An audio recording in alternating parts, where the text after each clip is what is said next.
1871, a British farmer named Henry Doubleday made a discovery that would transform agriculture across Europe.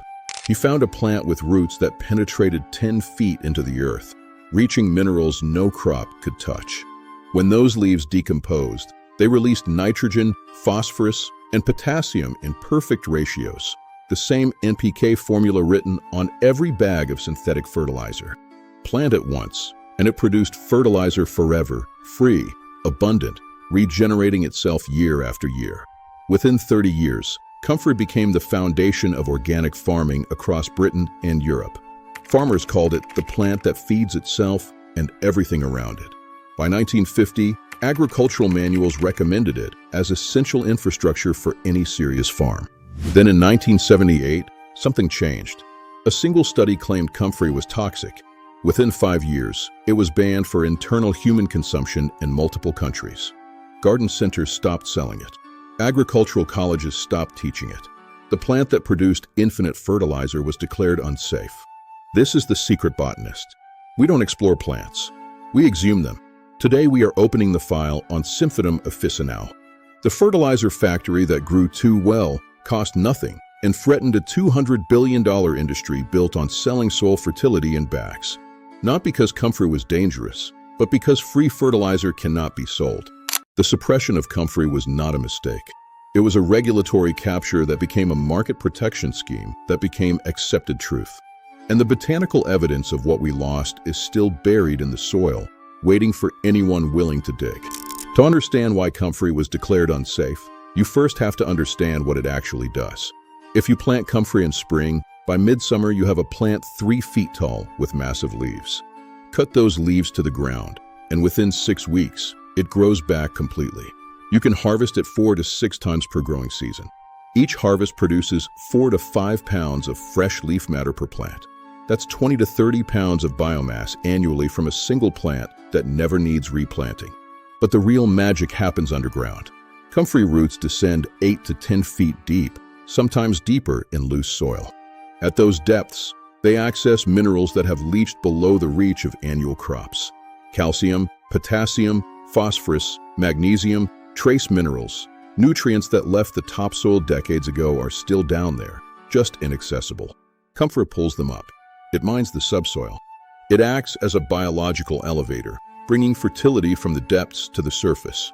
When you cut the leaves and let them decompose, those minerals return to the topsoil. The NPK ratio of dried Comfrey leaves is approximately 1.8% nitrogen, 0.5% phosphorus, and 5.3% potassium. For comparison, that potassium content exceeds most animal manures. It rivals commercial fertilizers, and it's free, forever, self-renewing. You never buy it. You just cut it and let it rot. But there's more. Comfrey is one of the fastest composting materials known. Leaves decompose within weeks, not months. Use them as mulch around tomatoes, and within a month they've broken down completely, feeding the soil. Use them in compost piles, and they accelerate the entire process.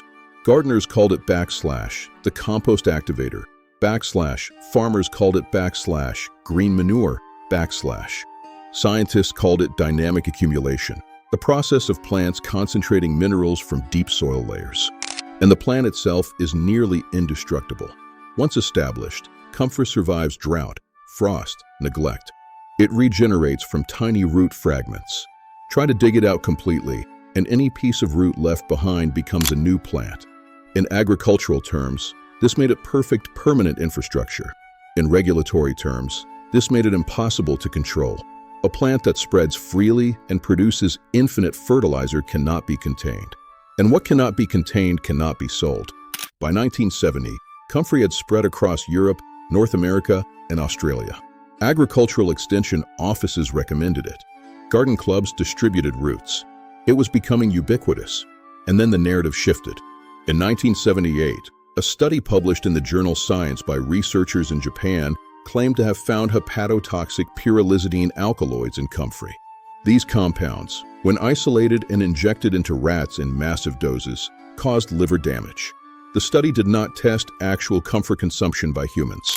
It tested isolated chemical compounds at concentrations no one would ever encounter through normal plant use. But the headline was enough /////. Comfrey contains toxic compounds. /////. Within months, regulatory agencies began restricting comfrey. By 1984, Canada banned comfrey for internal human consumption. Germany followed in 1985. The UK issued warnings in 1987. Australia restricted sales in 1989. The United States FDA issued warnings discouraging internal use. It was never formally banned in the US, but the regulatory pressure was enough. Nurseries stopped selling it. Seed catalogs dropped it. Agricultural colleges stopped recommending it. Silence/fade out. The plant that had been the foundation of organic agriculture for over a century was declared unsafe based on a study that injected rats with isolated alkaloids at doses no human would ever consume. But here's what the regulatory warnings didn't mention. Humans have been consuming comfrey for over 2,000 years. The Romans ate it. Medieval Europeans ate it. The Japanese, ironically, ate it regularly in traditional cuisine. There is no documented epidemic of comfrey-related liver failure. No historical record of mass poisoning. No evidence that traditional human consumption at normal dietary levels caused harm. The pyrrolizidine alkaloids exist in comfrey, yes, but they exist in far higher concentrations in plants we consume regularly without concern. Borage, coltsfoot, and even some herbs contain similar compounds. The dose makes the poison, and the dose found in comfrey leaves consumed as a vegetable or used externally as fertilizer poses negligible risk. But the regulatory apparatus, once activated, does not reverse easily. The warnings remain, the restrictions remain, and the fertilizer factory that cost nothing was removed from agriculture. So the question becomes unavoidable. Why? If comfrey posed negligible actual risk and enormous agricultural benefit, why the coordinated regulatory response? The answer is not a conspiracy. It is economics. In 1978, when the comfrey warnings began, the global synthetic fertilizer industry was worth approximately $25 billion annually. Today, it exceeds $200 billion. The entire industry is built on a simple model: soil fertility as a subscription service. Every year, farmers and gardeners purchase nitrogen, phosphorus, and potassium in bags. Every year, they apply it to depleted soil. Every year, they return to buy more. It is recurring revenue extracted from the necessity of food production. But comfrey breaks this model. Plant it once, and you produce your own fertility forever. No annual purchases, no dependence on chemical manufacturers, no subscription fees, complete independence. From a business perspective, comfrey is not a product. It is a threat, and threats are eliminated, not through outright bans, which would draw attention and resistance, but through regulatory warnings that create liability concerns. Nurseries stop selling it because they fear lawsuits. Garden clubs stop promoting it because they don't want responsibility. Agricultural colleges stop teaching it because it's marked /////, potentially unsafe //// in their materials. Within one generation, comfrey goes from essential infrastructure to obscure curiosity. The erasure is quiet, gradual, and nearly complete. But let's examine what we lost when comfrey was declared unsafe. Start with the nitrogen. Synthetic nitrogen fertilizer is produced through the Haber-Bosch process, which requires enormous energy inputs. It accounts for 1 to 2% of global energy consumption. The carbon footprint is massive. The production cost is high. The transportation cost is significant. And the nitrogen is highly volatile. Up to 50% of applied synthetic nitrogen is lost to the atmosphere or leaches into groundwater, causing pollution. Comfrey nitrogen is different. It's organic, found in plant tissue. When comfrey leaves decompose, nitrogen is released slowly, matching plant uptake rates. There's minimal loss to the atmosphere. No groundwater contamination. No energy input required. It's solar-powered nitrogen, extracted from the air by soil bacteria and concentrated in comfrey biomass. Free, clean, efficient. Then there's the potassium. Comfrey's potassium content exceeds almost any other plant material. Potassium is essential for fruit and flower production, disease resistance, and overall plant vigor. Synthetic potassium fertilizers are mined from finite deposits, primarily in Canada, Russia, and Belarus. Mining is environmentally destructive. Processing requires energy. Transportation adds cost. Comfrey Potassium requires none of this.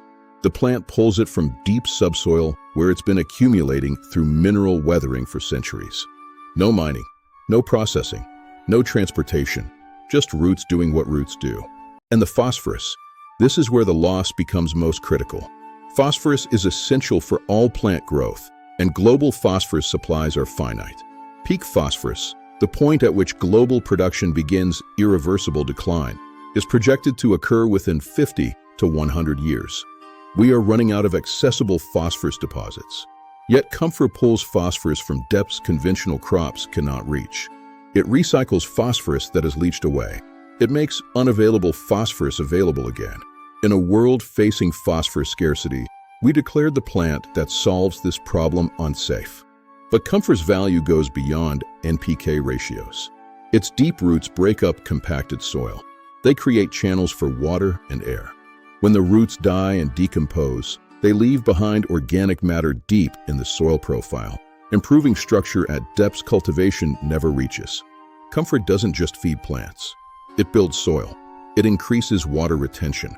It supports soil biology. It creates the conditions for fertility rather than just adding nutrients. This is the difference between regenerative and extractive agriculture.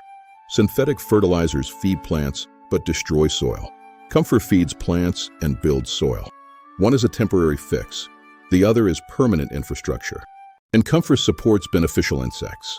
The flowers bloom over an extended period, providing nectar for pollinators when other sources are scarce. The dense foliage provides habitat for ground beetles and other predatory insects that control pests. Comfrey doesn't just produce fertilizer. It creates ecosystem services. It supports biodiversity. It functions as both input and habitat. That kind of multifunctionality cannot be replaced by a bag of chemicals. So where is Comfrey now? It never actually disappeared. It retreated. It survived in the gardens of stubborn old-timers who ignored the warnings. In permaculture farms where people read beyond headlines. In homesteads where self-sufficiency matters more than regulatory compliance. The plant itself is unkillable. Try to remove it, and it returns. Roots buried 2 feet down regenerate. It spreads. It persists. It waits. And now the vault is opening again because the system is failing. Soil degradation is accelerating. Synthetic fertilizer costs are rising. Phosphorus scarcity is real. Climate instability is forcing agriculture to find resilient solutions. And suddenly, the plant that produces infinite fertilizer looks less like a danger and more like salvation. In 2018, the Rodale Institute published research on Comfrey as a fertility source in organic systems. They found that Comfrey mulch produced yields equal to or exceeding synthetic fertilizer applications. In 2021, permaculture researchers in Australia documented Comfrey's role in building soil carbon and increasing water retention. The data has always been there. The benefits have always been obvious. What changed is that economic pressure to suppress it is weakening as the synthetic fertilizer model becomes unsustainable. Today, you can still find Comfrey, not in garden centers, usually, but through plant swaps, permaculture networks, online nurseries that specialize in herbs. The cultivar Bocking 14 developed by Lawrence Hills is sterile and does not spread by seed, addressing concerns about invasiveness. It spreads only by root division, which means it stays where you plant it unless you intentionally propagate it. This makes it perfect for controlled garden use.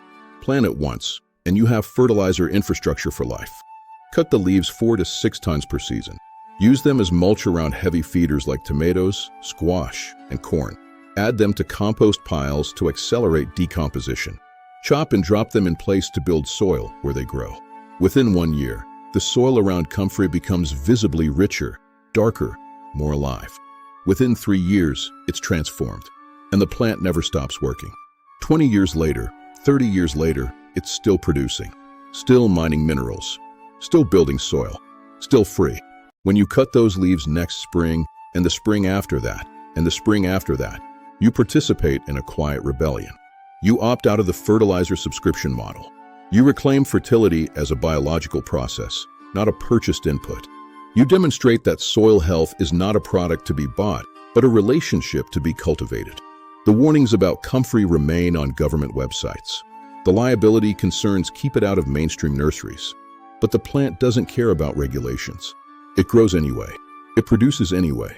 It builds soil anyway. One plant declared unsafe for protecting the profits of an industry that sells dependency. One plant that solves nitrogen, phosphorus, and potassium scarcity simultaneously. The synthetic fertilizer industry made promises written in marketing copy. Comfrey makes promises written in roots that descend 10 feet into the earth and refuse to die. If this file changed how you see the weeds in your garden, subscribe to The Secret Botanist. We are excavating the plants they declared too dangerous to use. The next excavation reveals which crop was removed from USDA recommendations in 1954 for producing food too efficiently. Some plants were declared unsafe to protect your health. Some were declared unsafe to protect their profits. The botanical evidence does not lie. The roots are still there. What you choose to plant determines which system you feed.